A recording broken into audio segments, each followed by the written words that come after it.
Programa de opinión de producción nacional independiente, con elementos de lenguaje, salud, sexo y violencia. Apto para todo público.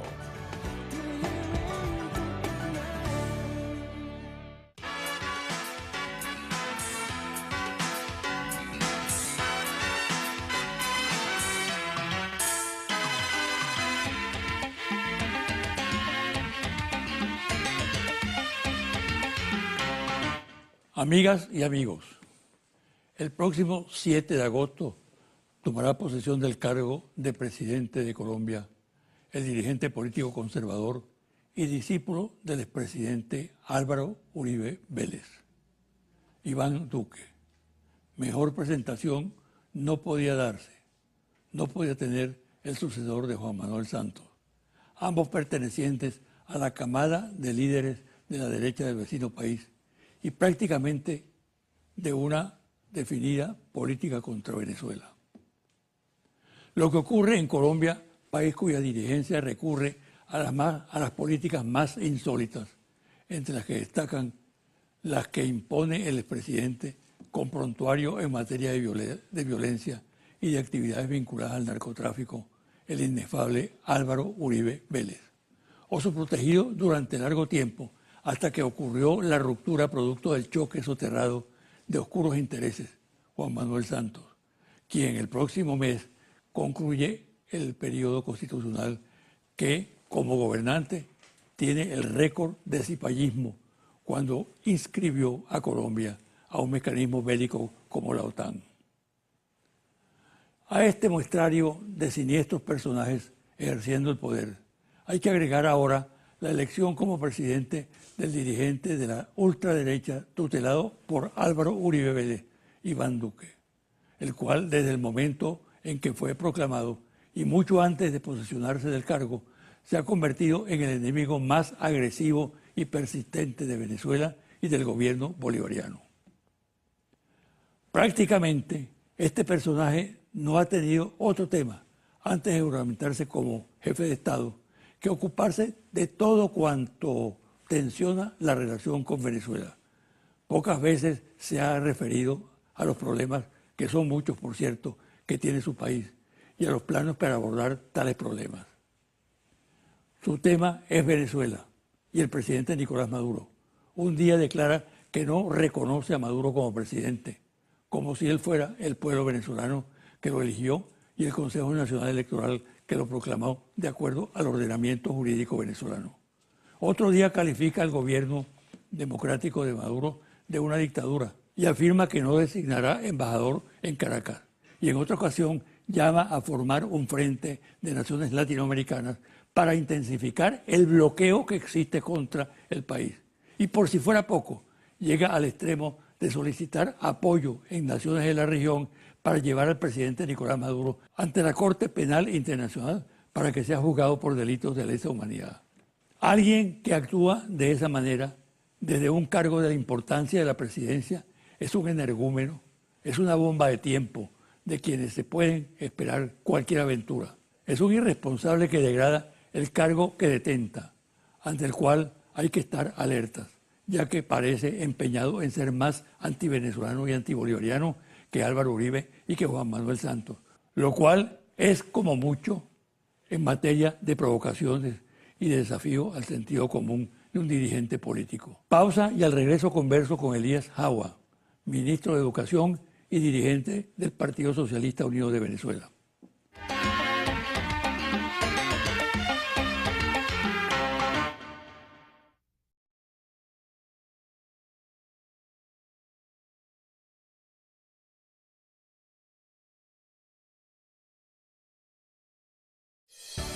Estás viendo José Vicente Hoy.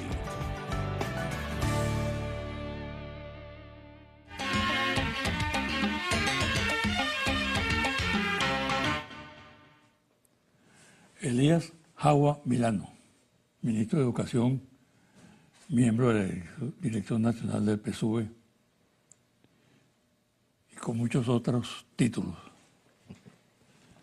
Bienvenido, Elías. Gracias, José Vicente. Qué bueno estar en tu programa de nuevo. Es muy importante la presencia tuya en los medios. Tú te manejas muy bien en los medios. He tenido grandes maestros, Hugo Chávez, tú.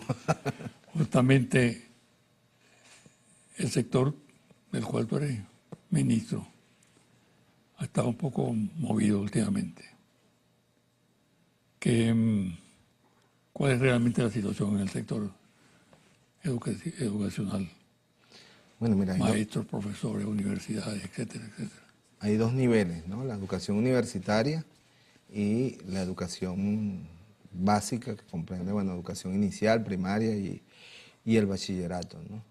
Obviamente que todo el sistema educativo está impactado, bueno, por la compleja situación que nos toca atravesar, pues, especialmente en el ámbito de la economía, que tiene su impacto en servicios claves como el transporte, ¿no? Que termina afectando también el sistema educativo. Sin embargo, en el sistema de educación básica, nosotros hemos podido culminar un año exitoso, 500,000 de bachilleres se graduaron, 4% más que el año pasado.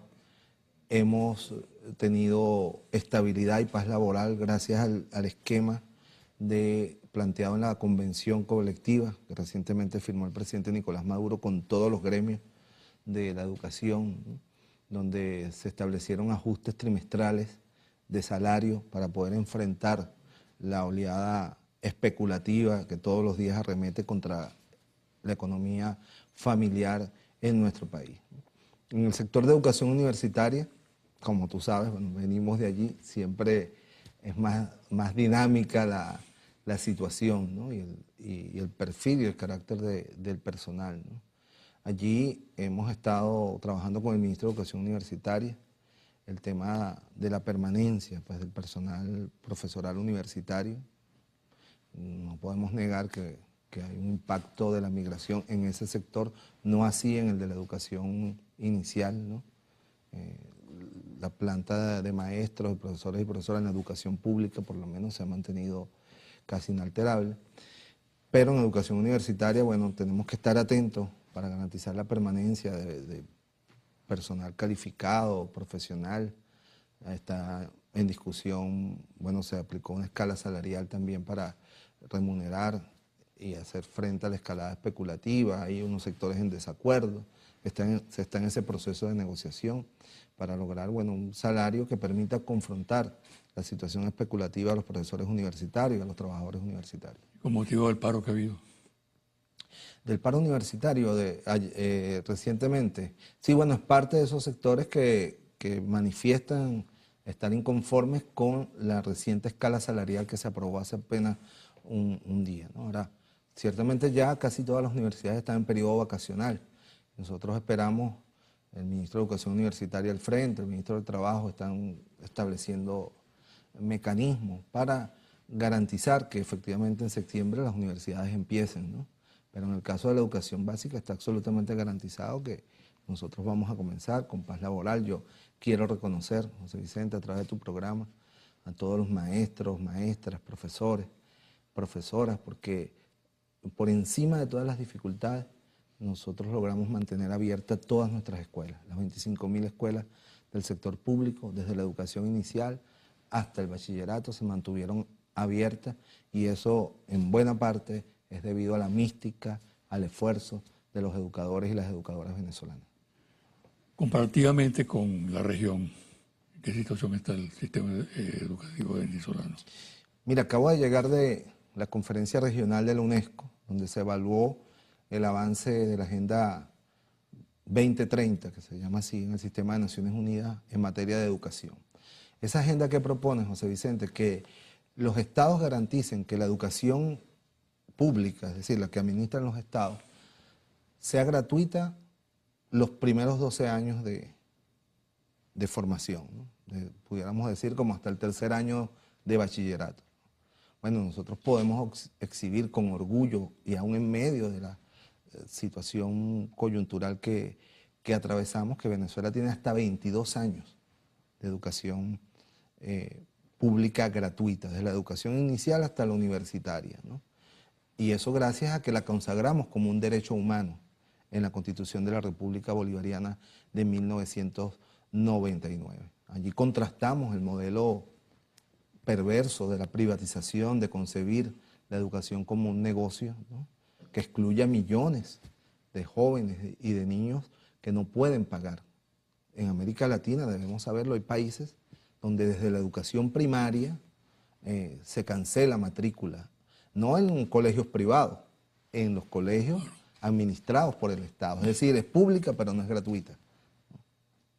Algo muy grave, ¿no? Algo muy grave, porque si hay dos elementos fundamentales en la vida de un ser humano, yo creo que es la alimentación y la educación, ¿no?, para poder desarrollarse plenamente como ser humano, y que además se justifique la exclusión de millones de niños y niñas por el simple hecho de que el que no puede pagar no debe estudiar, es un hecho aberrante a estas alturas del siglo XXI. Tú eres un dirigente político muy calificado, al mismo tiempo un intelectual y un hombre que se ha metido a fondo en la comunicación. Permanentemente está escribiendo en los medios. Y eso es muy importante en un dirigente político. Acabas de publicar este libro. Lo bautizaron el día viernes de esta semana. Despejando el horizonte. Por el camino de Chávez. De Elías Jaua Milano. ¿Qué enfoque le das tú en este momento a la situación del país? Relacionando la situación con el tema educativo también. Yo creo que el trasfondo de muchas cosas que están ocurriendo está en el problema de la educación, ¿no? Así es. Elías Jaua, como columnista, como intelectual, como dirigente político, ¿cómo asume ese papel? Bueno, mira, yo decidí, yo antes había escrito algunos artículos, pero no Este libro tiene un prólogo de Adán Chávez. De Adán Chávez, ¿no? Agradezco Muy mucho interesante, sí, a nuestro hermano de lucha y hermano en Chávez, Adán Coromoto Chávez Frías, ¿no?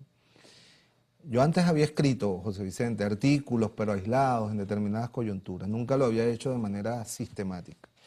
¿Qué me llevó a escribir? Bueno, cuando el 5 de enero fui protagonista de sección, pues, de la amenaza que Henry Ramos Alud lanzó sobre la fuerza política y la corriente histórica a la que pertenezco, ¿no? Y dijo, bueno, el chavismo se va en 6 meses, ¿no? Y aquel hecho, aquella ignominia de sacar los cuadros del libertador Simón Bolívar y de Hugo Chávez, ¿no?, el comandante Chávez, de la manera como fueron sacados del Palacio Federal Legislativo. Yo ese día reflexioné, dije, viene una batalla compleja, una batalla muy dura, donde nos jugamos la independencia, la paz y la democracia en Venezuela. Y dije, yo voy a comenzar a escribir sobre esta batalla, porque yo sé que el pueblo venezolano va a reaccionar frente a esta afrenta, ¿no?, antidemocrática, fascistoide, ¿no?, que lo encarno en el entonces presidente de la Asamblea, pero que más que una persona es una concepción de la derecha venezolana, de las élites dominantes en Venezuela, ¿no? Y comencé a escribir, primero como crónica, como a narrar todas las batallas que se iban dando en el Parlamento, en la calle, en el escenario político.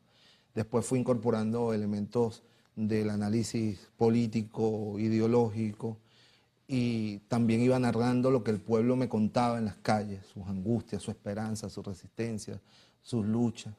También los artículos están referidos al debate interno dentro de la revolución, debate necesario, imprescindible, el espacio del pensamiento crítico nunca lo podemos abandonar.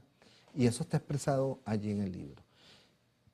Refleja un país que está en el contexto de una de las agresiones, quizás después, bueno, de la ocupación colonial por más de 300 años, ¿no?, el bloqueo naval contra el gobierno, contra Venezuela en el gobierno de Cipriano Castro.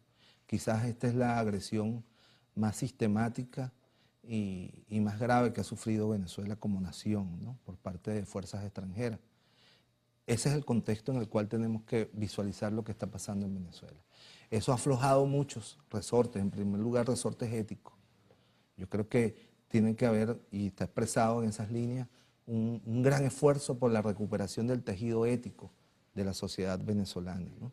En segundo lugar, por preservar los avances importantes que en materia de igualdad social tenemos los venezolanos y venezolanas, y que sin duda alguna están vulnerados por toda esta confrontación económica, política que hemos vivido tras la muerte de Hugo Chávez. Y sobre todo, José Vicente, preservar la independencia de la patria. Por encima de cualquier diferencia que tengamos entre venezolanos y venezolanas, está nuestra patria, la dignidad de Venezuela.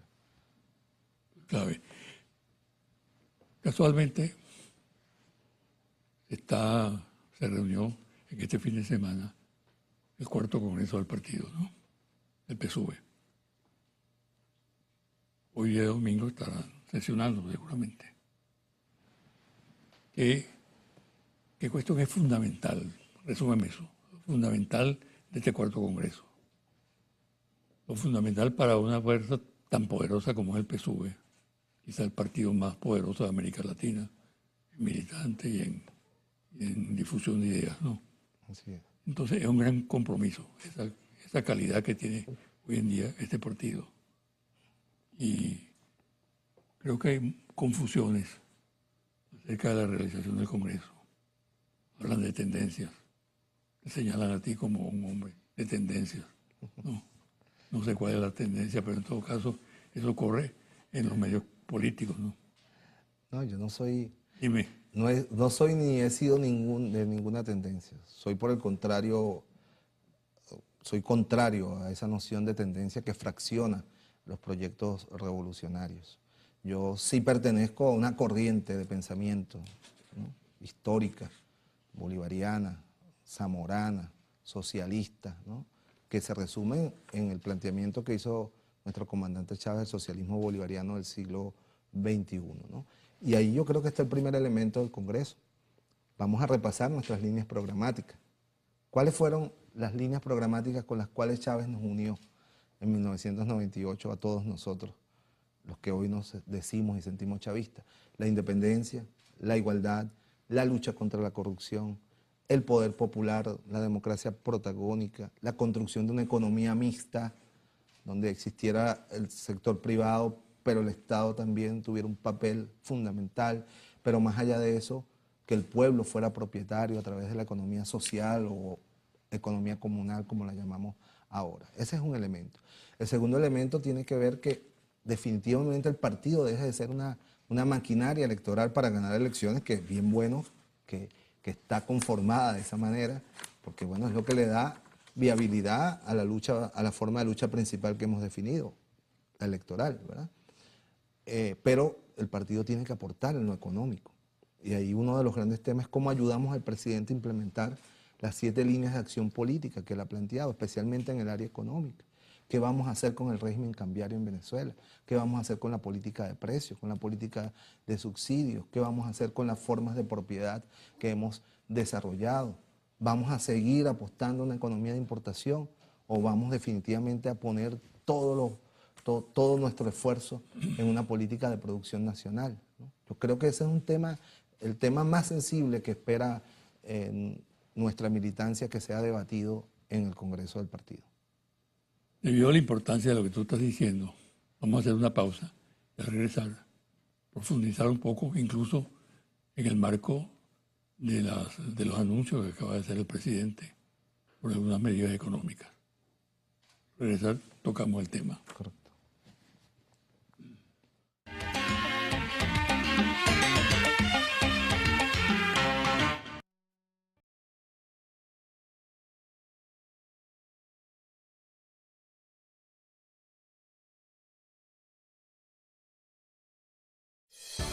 Estás viendo José Vicente Hoy.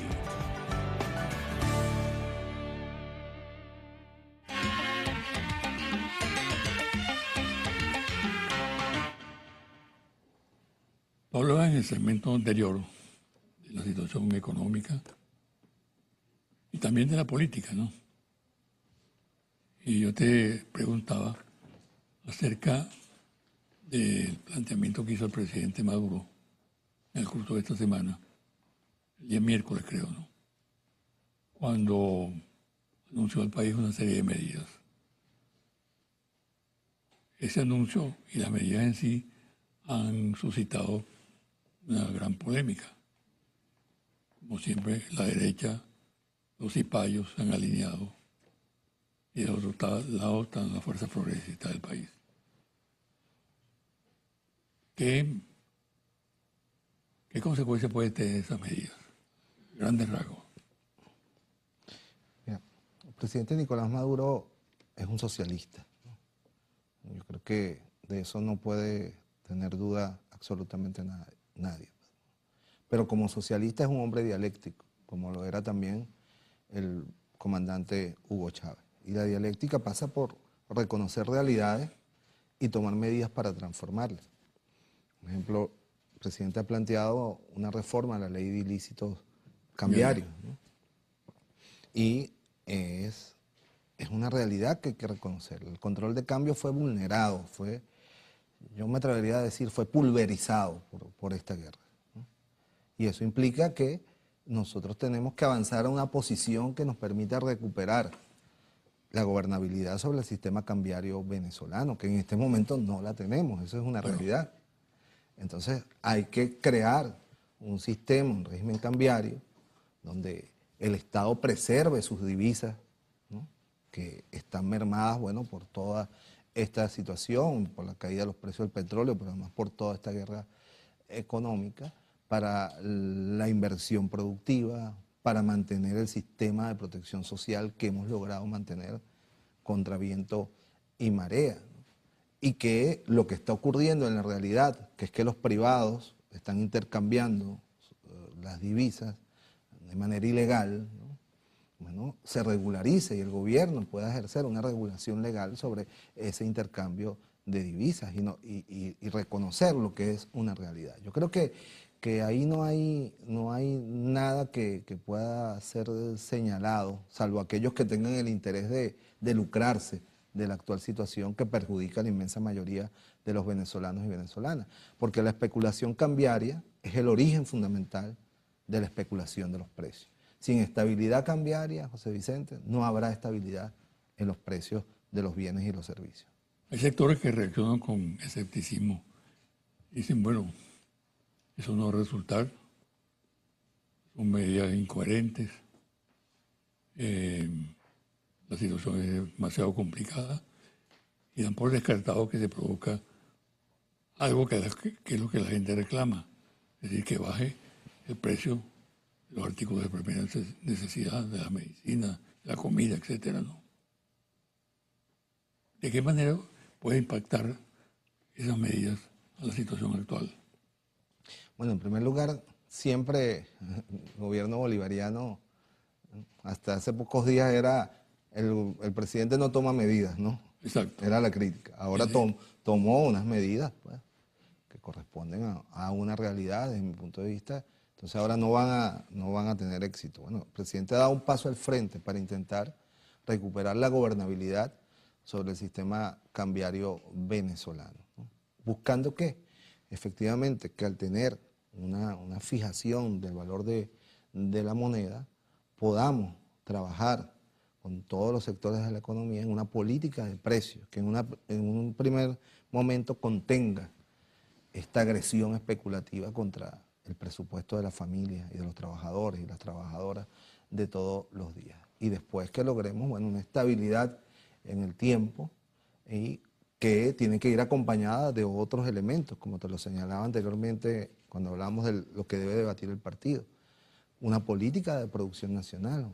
Nosotros aquí, el comandante Hugo Chávez demostró que era posible lograr una producción nacional, tanto alimentaria como de bienes, insumos necesarios, ¿no?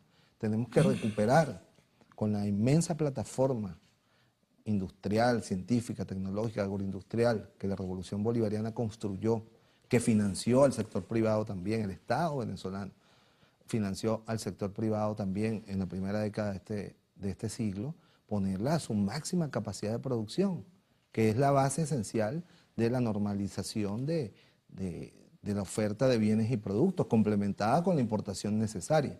Pero tenemos que definitivamente renunciar a la idea de que solo importando podemos resolver el problema.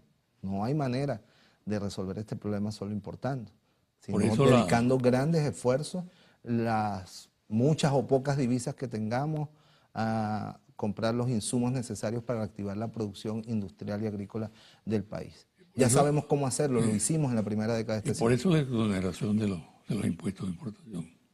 Exactamente, esa medida va dirigida a permitir, fíjate una cosa, si los privados que tienen bastantes dólares, ¿no? Los privados tienen bastantes dólares, ¿no? Pueden intercambiarlos legalmente, pueden ellos importar directamente sus insumos y no tiene que el Estado, como lo está haciendo ahorita, en una especie de Robin Hood al revés, de Joe Robin, ¿no? Nosotros le damos materia prima a los privados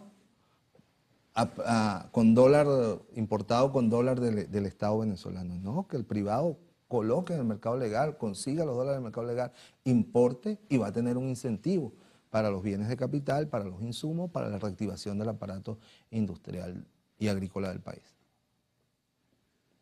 Mira, Elías, hasta hace poco había una oleada neoliberal en la región, que se expresa en varios presidentes electos, por ejemplo en Argentina y en otras repúblicas.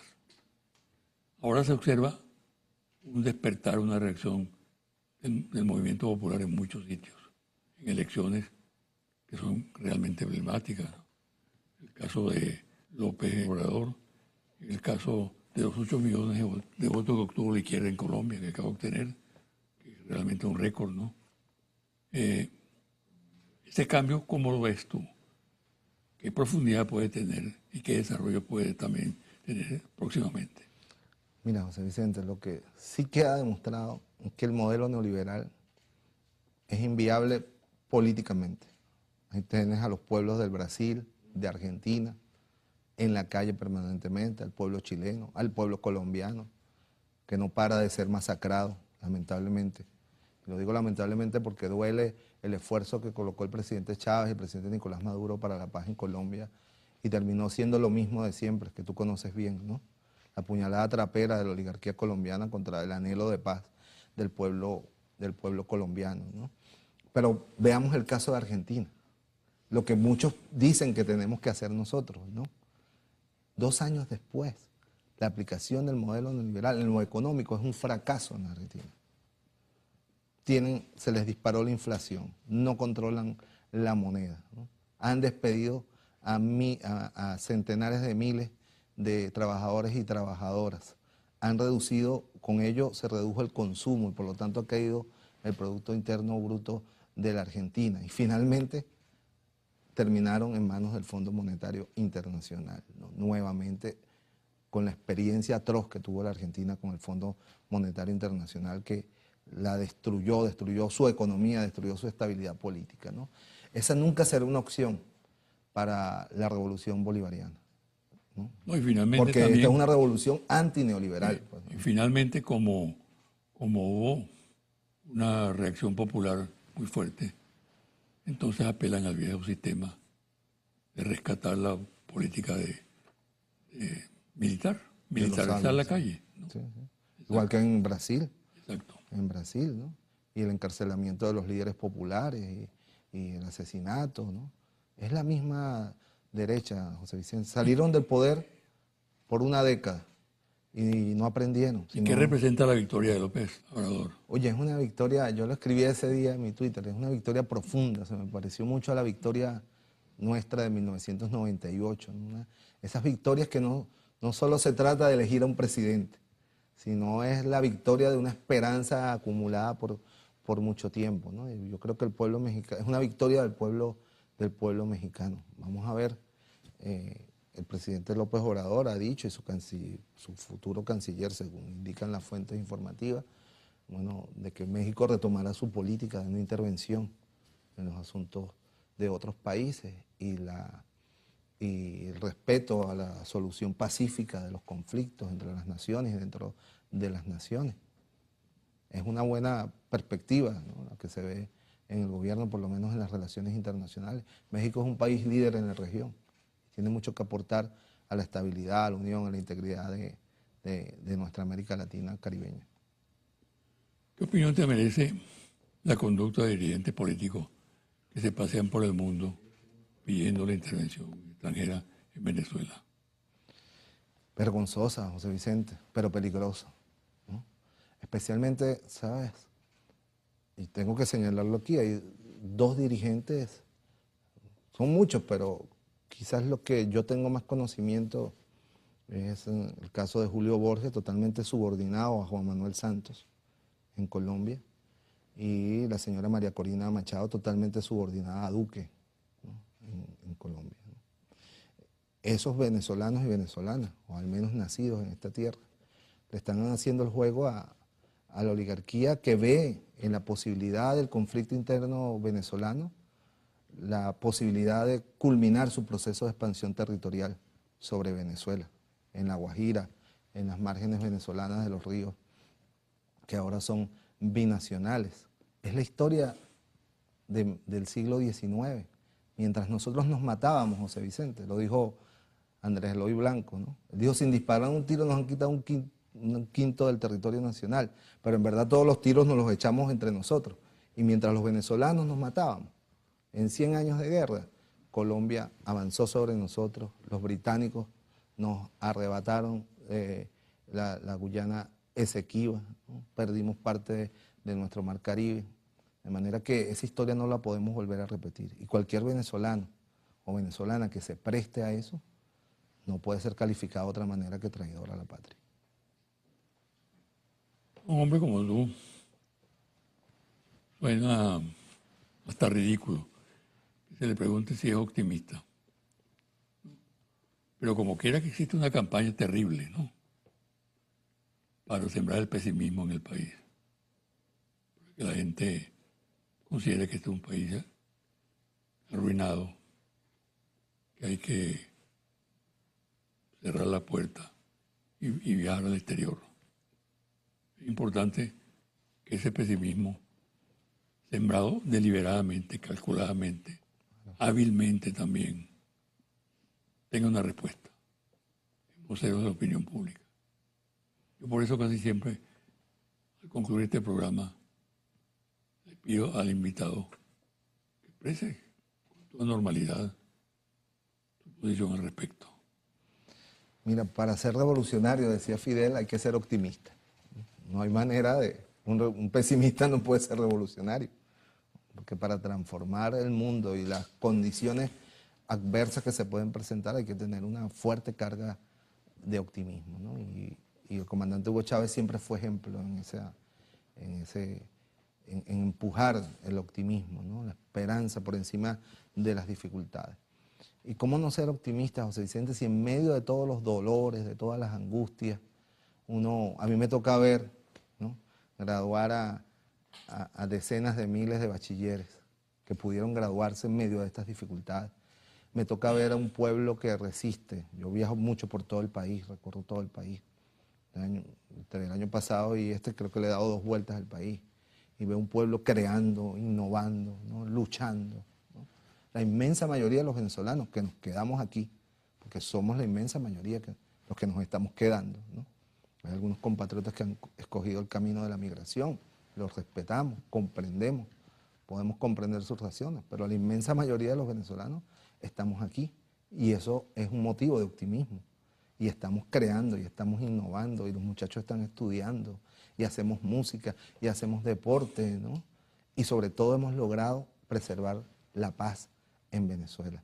¿Cómo no ser optimistas, José Vicente, si hace un año apenas estábamos al borde de una guerra civil y la voluntad inmensa de 8 millones y más de venezolanos y venezolanas la paró con su voto en la Asamblea Nacional Constituyente, que se cumple un año el próximo 30 de julio? Yo creo tener razones reales y concretas para el optimismo, pero ese optimismo tiene que ser cultivado y la dirigencia política, tanto la revolucionaria como la de la oposición, tenemos que dar el espacio para que la gente se exprese, para que la gente interpele, para que la gente demande, para que la gente construya, ¿no? El pensamiento crítico es la esencia de un optimista, de un revolucionario, y a eso nunca podemos renunciar. Estuviste muy cerca de Chávez, muy cerca. ¿Qué recuerdas de él especialmente? Dímelo telegráficamente. Los detalles, su capacidad de estar pendiente de los detalles políticos, humanos, espirituales de cada uno de sus compañeros y sus compañeras en el marco de una gran confrontación mundial como la que él desplegó a favor de la causa humana. El detalle. Y te diría otra cosa, la vocación de poder, pero el poder entendido como poder servir a un pueblo y transferirle poder al pueblo. Yo creo que eso es lo que más recuerdo y lo que más cultivo del comandante Hugo Chávez. El detalle en lo humano y cultivar en nuestro pueblo una vocación de poder, de transformación, ¿no? Y nunca más a la subordinación, nunca más a la humillación. Muy bien. Muchas gracias, Jorge. Gracias, José Vicente. Mucha suerte. Una pausa y al regresar los confidenciales.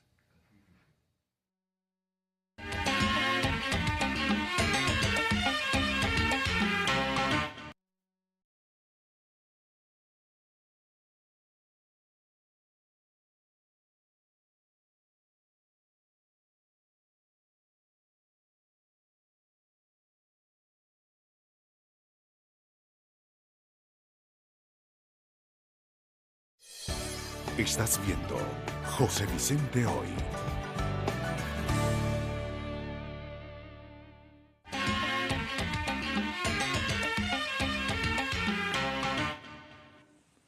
Y ahora los confidenciales. Sin duda que fue impactante el mensaje del presidente Maduro el pasado miércoles de esta semana. Demostró una vez más su capacidad de conductor y la voluntad de asumir posiciones claras.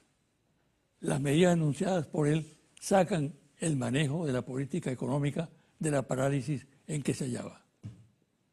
Envió a la Asamblea Nacional Constituyente un proyecto de ley sobre ilícitos cambiarios que el país reclamaba. Definió el cono monetario y el nuevo Bolívar soberano. Decidió respaldo con un bloque petrolero certificado al Banco Central y el fortalecimiento de la Reserva de la Nación. Igualmente aprobó la exoneración de impuestos y gravámenes a la importación de materias primas e insumos para la producción nacional. Se trata en concreto de iniciativas importantes cuyos resultados positivos comenzarán a darse de inmediato. Pero lo importante de este paso es la reivindicación de la autoridad del Estado y la determinación del gobierno nacional de asumir a fondo la situación económica del país. Pero los sectores que apuestan a que la crisis se desborde y provoque la ruptura del orden constitucional cuestionan las medidas, estas y cualesquiera otras. Era de esperarse, por tanto. La Conferencia Episcopal Venezolana atraviesa por serias dificultades. El cardenal jubilado Urosa Sabino mantiene una fuerte influencia dentro del organismo con una línea de radical oposición al gobierno de Nicolás Maduro que empieza a tener resistencia en el seno de la conferencia. La designación de administrador apostólico del cardenal Porras complica aún más la situación interna. El nombramiento dice ad nutum sante sedis, es decir, hasta que lo desee el Papa. Aceleradamente se deteriora el proceso de paz en Colombia. Luego de los acuerdos de La Habana, en lo que va de año han sido asesinados 130 dirigentes sociales. Los paramilitares operan bajo el paraguas de la Fuerza Armada y la situación del presidente Juan Manuel Santos es cada día más precaria, como quedó demostrado en las recientes elecciones.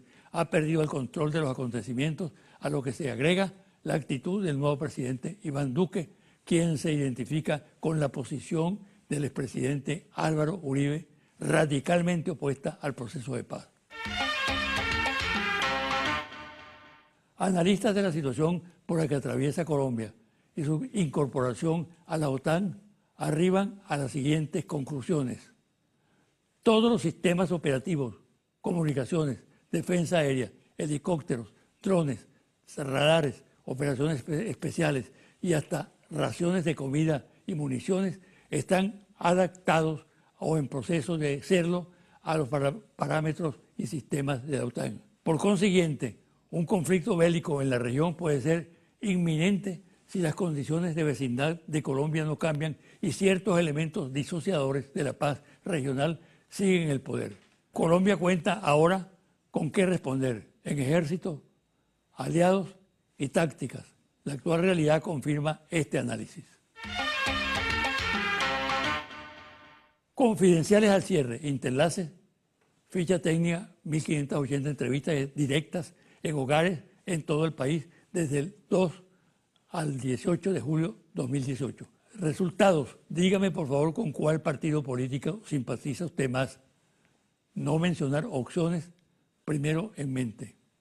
PSUV, 35%. Gran Polo Patriótico, 2%. Total, 37%. Acción Democrática, 5%. Voluntad Popular, 3%. Partido Social Cristiano Copey, 2%. Primero Justicia, 2%. Avanzada Progresista, 2%. 20, 2%. MUD, Unidad, 2%. Esperanza por el Cambio, 1%. Total, 19%. Con ninguno, no sabe, no responde, 44%. ¿Cómo se considera usted hoy en día? ¿Como chavista? ¿Como opositor? ¿Como opositor y apoya a la MUD? ¿O ni chavista ni opositor? 40% chavistas, 15% opositor, 8% opositor y apoya a la MUD, 37% ni chavista ni opositor. Hasta aquí el programa de hoy. Me despido hasta el próximo domingo a las 9 de la mañana por este su canal Televen.